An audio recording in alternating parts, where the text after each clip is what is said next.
ఉజ్జయిని మహంకాళి అమ్మవారి జాతర ప్రతి ఏడాది పెద్ద ఎత్తున తెలంగాణ రాష్ట్ర రాజధాని హైదరాబాద్లోని సికింద్రాబాద్లో జరుపుకుంటారు.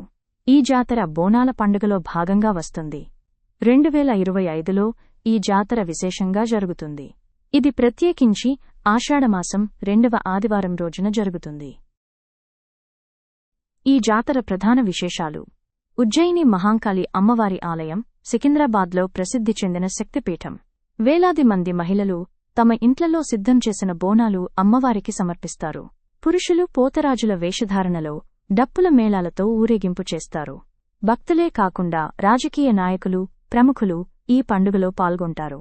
దేవస్థానం తరపున ప్రత్యేక అలంకారాలు, లైటింగ్స్ మరియు రథోత్సవాలు నిర్వహిస్తారు. బోనాలు అంటే ఏమిటి? బోనం అంటే ఒక పిండి వంటకాన్ని తగిన అలంకరణలతో కుండలో పెట్టి అమ్మవారికి సమర్పించడం. ఇది తల్లి శక్తికి కృతజ్ఞతగా చేసే సమర్పణ. కరోనా, జ్వరాలు, వ్యాధుల నుండి రక్షణ కోరుతూ ప్రజలు శ్రద్ధగా బోనాలు సమర్పిస్తారు. ఈ నెల అనగా జూలై 13, 14 తేదీల్లో సికింద్రాబాద్లో జరిగే ఉజ్జయిని మహంకాళి అమ్మవారి జాతర ఎంతో వైభవంగా జరగనుంది. మీరు ప్రత్యక్షంగా హాజరై అమ్మవారిని దర్శించుకోవాలనుకుంటే ముందుగా ఏర్పాట్లు చేసుకోవడం మంచిది. సికింద్రాబాద్లో ప్రతి సంవత్సరం జరిగే ఉజ్జయిని మహంకాళి అమ్మవారి జాతర ఎంతో వైభవంగా, భక్తి శ్రద్ధలతో జరపబడుతుంది. ఇది కేవలం బోనాల పండుగ మాత్రమే కాదు, భక్తి, నమ్మకం, ఆచారాలు, సంప్రదాయాల సమ్మేళనం. ప్రతి ఆషాఢమాసంలో వచ్చే 2వ ఆదివారం ఈ జాతర ప్రధానంగా జరుగుతుంది.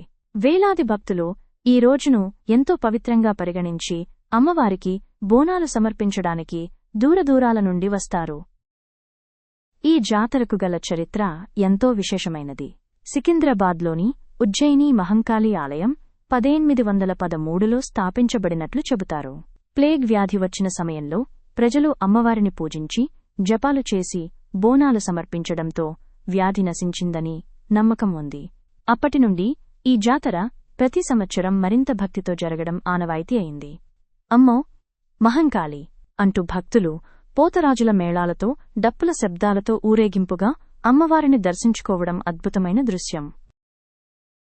జాతరలో ముఖ్యంగా మహిళలు బోనాలను తమ తలపై మోసి ఆలయం వరకు నడిచివస్తారు. ఆ బోనాలలో తినుబండారాలు, చక్కెర అక్కరాలు, నెయ్యితో వండిన అన్నపానీయాలు ఉంటాయి. బోనమంటే బల్లెడు అర్థం కాదు, అది భక్తిభావనకు రూపం. పండుగ రోజున అమ్మవారికి ప్రత్యేక పూజలు, అలంకారాలు, రథోత్సవాలు, పల్లకీ సేవలు నిర్వహిస్తారు. జాతర అనంతరం రంగం అనే విశిష్టమైన కార్యక్రమం నిర్వహిస్తారు. ఈ కార్యక్రమంలో అమ్మవారి సేవకురాలు భవిష్యత్తుకు సంబంధించిన అంశాలను తెలిపే విధంగా ట్రాన్స్ స్థితిలో ప్రవేశించి మాట్లాడుతుంది. ఇంతటి విశిష్టమైన జాతర సందర్భంగా సికింద్రాబాద్ నగరమంతా దీపాలతో, రంగులతంతో అలంకరించబడుతుంది. భక్తుల రద్దీకి తగిన విధంగా భద్రతా ఏర్పాట్లు, ట్రాఫిక్ నియంత్రణలు పోలీసులు చేస్తారు.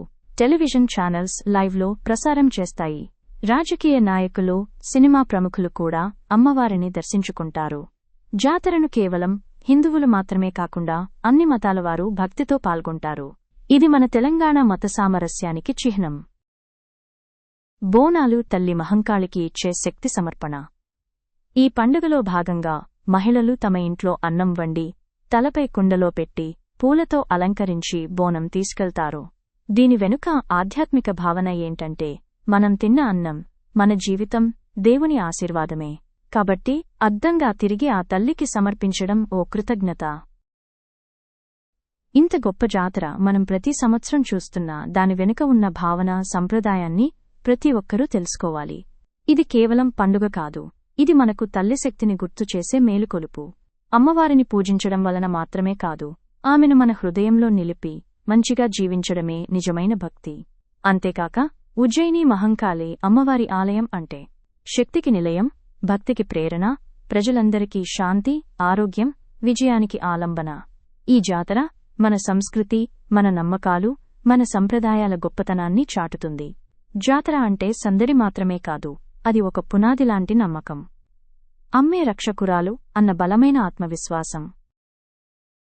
ఈ విధంగా ఉజ్జయిని మహంకాళి అమ్మవారి జాతర ఒకరోజు జరిగే పండుగ కాదు, అది తరాలుగా మన భక్తిని, సంస్కృతిని పోషిస్తూ వస్తున్న ఒక పవిత్ర ఉత్సవం.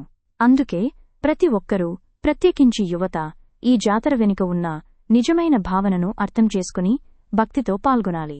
ఈ జాతర సందర్భంగా సికింద్రాబాద్ చుట్టూ లక్షలాది మంది భక్తులు గుమిగూడతారు. పోలీసులు ట్రాఫిక్ నియంత్రణ, భద్రతా ఏర్పాట్లు ముందుగానే సిద్ధం చేస్తారు.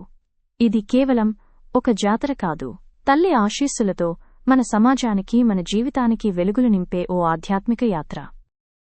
ఈ వీడియో మీకు నచ్చినట్లయితే లైక్ చేసి ఛానల్ని సబ్స్క్రైబ్ చేసుకోండి. మరిన్ని వీడియోస్తో మళ్ళీ కలుసుకుందాం.